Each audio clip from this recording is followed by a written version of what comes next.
सती मैया नंदी के पास बैठ गई और मां सती नंदी के पास बैठकर नंदी से पूछी, क्यों रे नंदी, एक बात बताएगा तू मुझको? नंदी ने कहा, मां आज्ञा करिए, क्या बात है? नंदी ये बता, देवादिदेव महादेव के साथ में तू कभी कथा सुनने गया है क्या? नंदी ने कहा, मां भोले बाबा मेरे ऊपर बैठकर तो जाते हैं, पर मुझे लेकर कथा के अंदर नहीं जाते हैं। मुझे बिठा देते हैं बाहर और स्वयं जाते हैं सत्संग में, कथा में।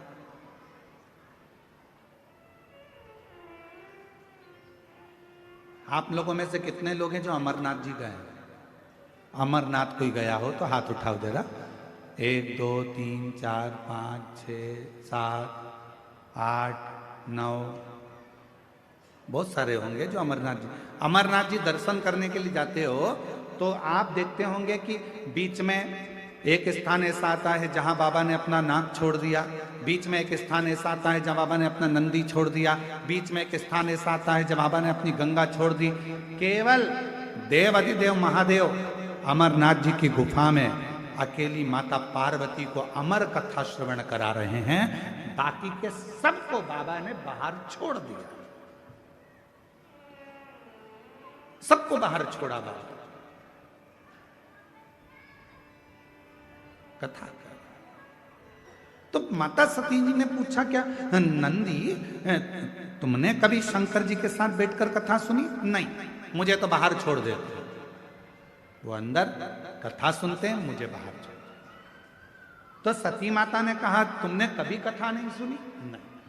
सती माता ने कहा, नंदी अगर तूने कथा नहीं सुनी है तो अब की बार मैं देवादिदेव महादेव के साथ जब कथा सुनने के लिए जाऊंगी, वहां से जो कथा सुनकर आऊंगी, पक्का क्या सुनाते हैं कथा में मैं तुझे आकर सुनाऊंगी, ठीक है?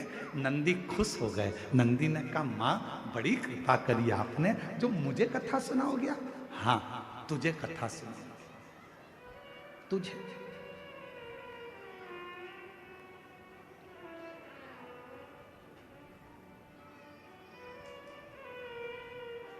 बाबा भोलेनाथ जी ने डमरू बजाया,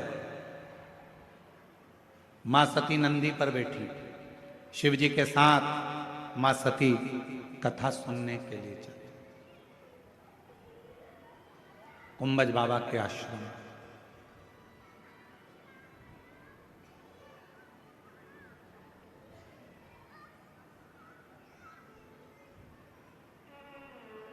कुंभज बाबा के आश्रम जिस कथा को पूरी कथा माता सती ने श्रवण करी है और कथा सुनने के बाद मां सती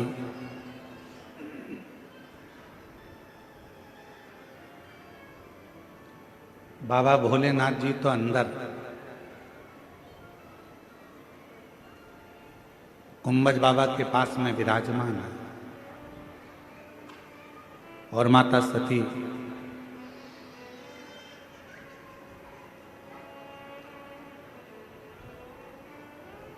नंदी के पास आकर बैठ गई वापिस। क्यों? क्योंकि नंदी से कहकर गई थी मां सती की जो कथा में अंदर सुनकर आऊंगी तेरे को आकर पूरी सुनाऊंगी।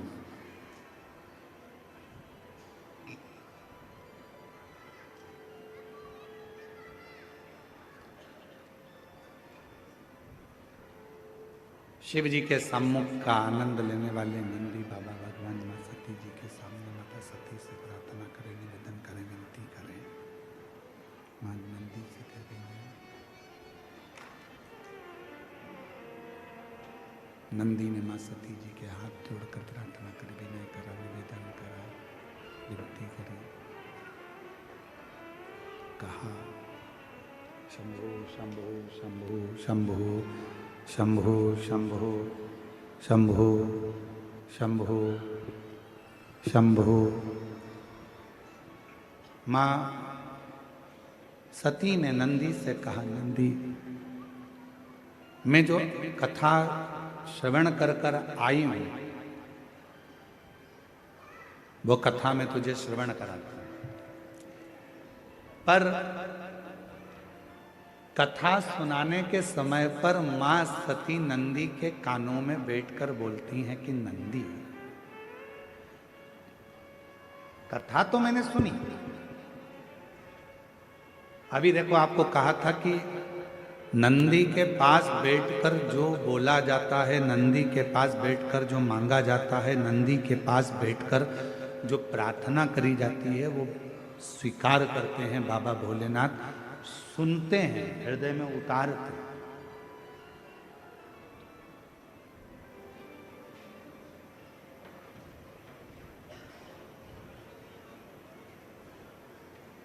बैठ गए नंदी के पास में मां सती, और नंदी के पास में बैठकर मां सती, बाहर बाहर की आवाज आ रही है, स्पीकर चल ही नहीं रहे तुम्हारे अंदर के। मां नंदी के पास में बैठकर कहती हैं, नंदी कथा तो मैंने सुनी, श्रवण करी, पर एक बात कहना चाहती हूं नंदी, विवाह होने के बाद में तो भोलेनाथ जी को मुझे कहीं भ्रमण कराने के लिए लेकर जाना था, पर आज बाबा मुझे कुंभज बाबा के यहां लेकर आए हैं। ऐसा शरीर रखने से कौन सा फायदा? ये शरीर रखने से लाभ क्या है? शरीर को रखने से फायदा क्या है? ये शरीर रखने से लाभ क्या, फायदा क्या है? क्या फायदा? नंदी के कानों में, नंदी के पास बैठकर माता सती ने कह दिया था कि ये शरीर मेरा छूट जाए तो अच्छा है, और वही बात जो नंदी के कानों में कही थी वो शिव जी तक पहुंच गई, बाबा भोलेनाथ जी तक वो बात पहुंच गई। और बाबा भोलेनाथ जी ने ये सुन लिया कि सती चाहती है कि मेरे प्राण ना रहे, छूट जाए, मेरा ये शरीर समाप्त हो जाए, गला पकड़ रहा है, मेरा ये शरीर छूट जाए, मेरा ये शरीर समाप्त हो जाए। ये भोले बाबा जी ने सुन, शिव जी ने स्वीकार कर, और भगवान शंकर के हृदय में बात लग गई कि सती चाहती है प्राणों को त्याग, सती चाहती है कि प्राण छूट जाए, और बाबा ने स्वीकार कर लिया। बीच मार्ग में राम जी की परीक्षा लेने के लिए सती माता चली गई, और आखिरी में ये हुआ कि भोले बाबा के उस स्नेह आनंद में, भगवान राम जी के आनंद में भगवान शिव समाधि में लीन हो जाते हैं, और सती माता अपने पिता दक्ष प्रजापति के यहाँ यज्ञ में पहुंच जाती है।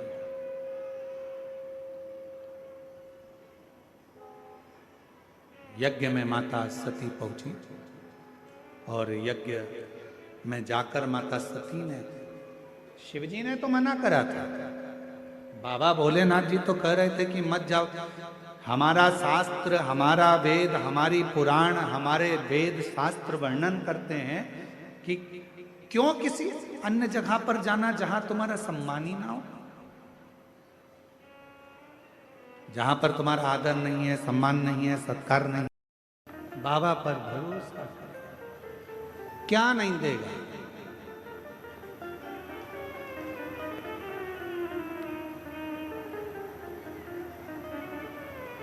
कोई जल्दी बनता है, कोई लेट बनता है, शिव को जल चढ़ाने वाला एक दिन सेठ जरूर बनता है। एक लूटा जल, सारी समस्या का हल। शिव को अपने दिल की, उसकी रज, उसकी मिट्टी, उसका बेलपत्र, उसके तन की भस्म, ये हमारे जीवन को सुख देते, सुख।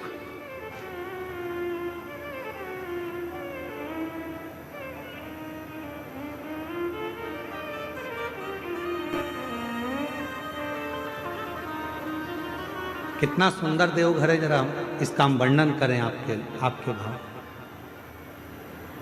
समिति इस कथा को करा रही है, और इस कथा का भंडारा 13 तारीख से प्रारंभ हुआ, कल से। भक्त आ गए थे 10 तारीख से। 10 तारीख से पंडाल में लोग बैठना चालू कर दिए थे। तो हमारे पास में फोन पहुंचा, हम कथा कर रहे थे छत्तीसगढ़ में, कहे गुरुजी लोग आ गए हैं और अभी तक अपना भंडारा प्रारंभ नहीं हुआ है, कैसे होगा?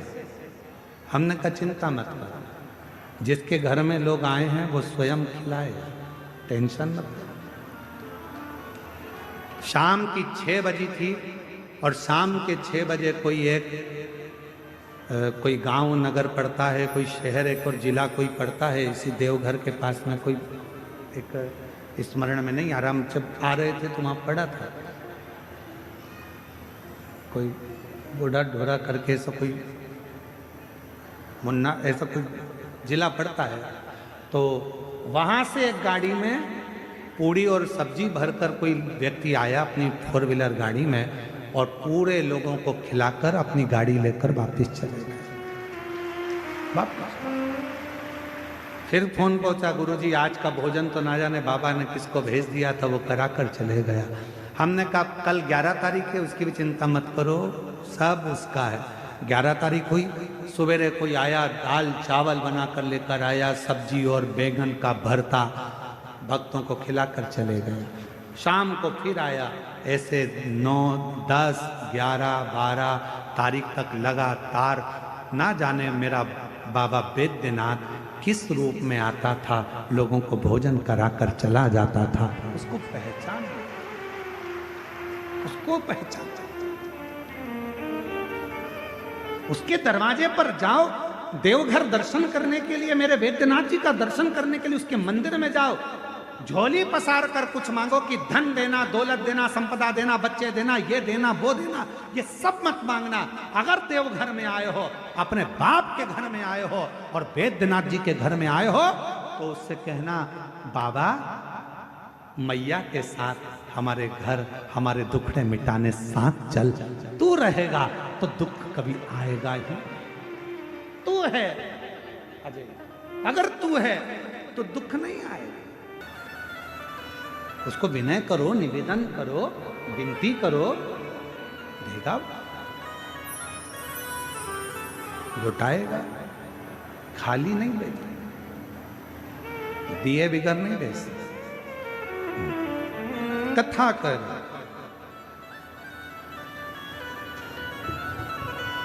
सुधात असुर की कथा कर रही है कि उसने मट्टी को अपने तन पर लगाया और उसका हृदय परिवर्तित। अब पार्वती जी जब उड़ जाती हैं तब सुधात शिव की आराधना करता है, पर सुधात की जो आराधना है, साधना है, वो भीतर से छुपी हुई,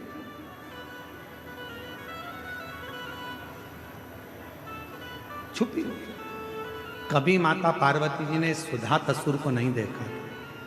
आज मेरी जगत जननी जगदम्बा अम्बा जब शंकर भगवान के शिवलिंग की पूजन कर कर उठकर जा रही थी, उसी समय पर एक वृक्ष के डाली में छुपा हुआ उस असुर को देखा तो मां एकदम चीख, एकदम चीख।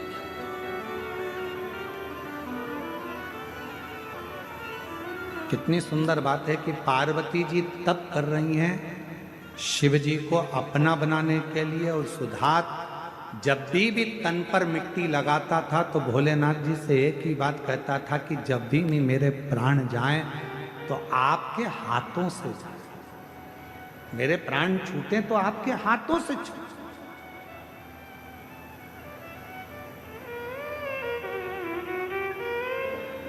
आप कृपा करो, आप तैयार हैं।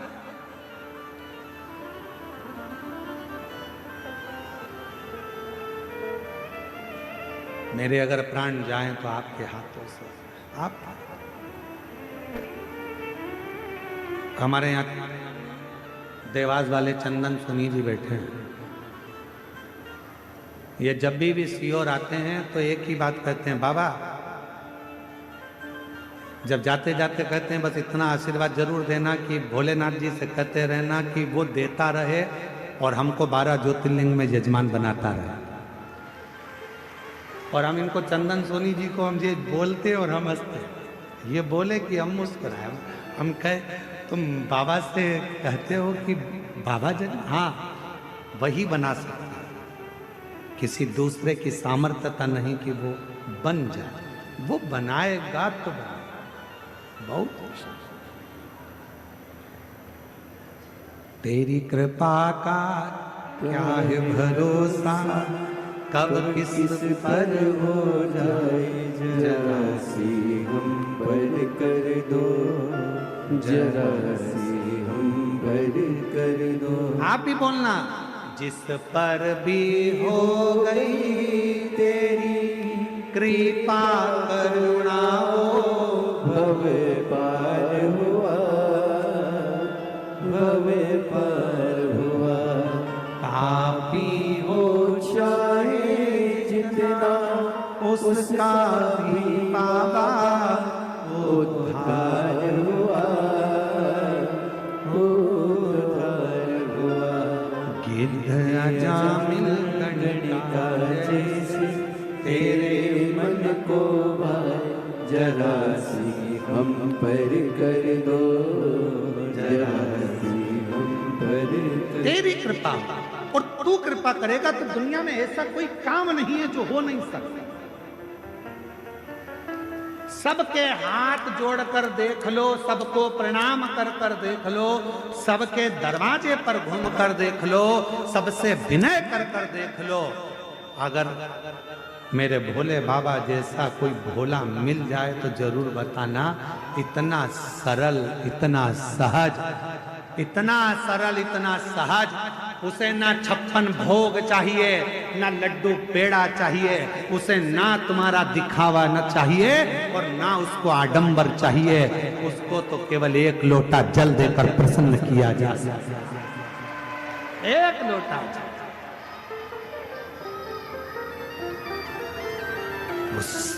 सुख प्रदान कर। सुधात नाम का असुर मांगता था, बाबा मुझे कुछ नहीं चाहिए, ये मिट्टी में अपने तन पर लगा रहा हूं, बस इतना कृपा करना कि मेरे प्राण आपके हाथ के द्वारा छूटे, क्योंकि आप अगर प्राणों को मेरे छोड़ोगे तो मैं असुर होकर, राक्षस होकर प्रेत नहीं बनूंगा, मैं मरूंगा तो आपके धाम जाऊंगा। वही शिव ने कृपा करी।